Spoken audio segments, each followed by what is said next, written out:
అది గమనించిన శ్రావ్య, విరాట్, ఇక నెక్లెస్ గురించి మర్చిపో, నాకది వద్దు. నిజం చెప్పాలంటే ఆ నెక్లెస్కి అంత డబ్బు ఖర్చు చేయడం తెలివైన పని కాదు అని అంది.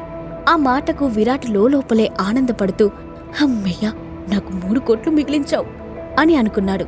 కాని ఆ ఫీలింగ్ ని బయట కనిపించనివ్వకుండా, సరే, తెలివైన పని కాదని నువ్వే చెప్తున్నావు కదా, అయితే నేను దాన్ని కొననులే అని అన్నాడు. అది చూసి సాగర్ చిన్నగా నవ్వాడు. నిజానికి శ్రావ్య కోసం విరాట్ ఆ నెక్లెస్ కొనడానికి సిద్ధపడతాడని అనుకున్నాడు సాగర్.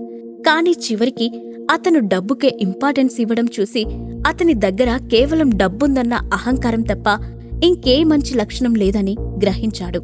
సాగర్ నవ్వును చూసిన విరాట్ కోపంగా, ఎందుకలా నవ్వుతున్నావు? నువ్వు నిజంగా అంత గొప్పవాడివే అయితే శ్రావ్యకు 3 కోట్లు పెట్టి ఆ నెక్లెస్ కొనివ్వు అని అన్నాడు.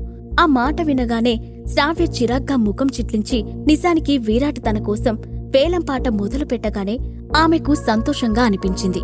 కాని అతను పదే పదే సాగర్ను ఎగతాళి చేస్తూ మాట్లాడుతూ ఉండడంతో ఆమెకు కోపం వచ్చింది. పాకెట్ FM డౌన్లోడ్ చేసుకుని కింగ్ ఆడియో సిరీస్ వినేయండి.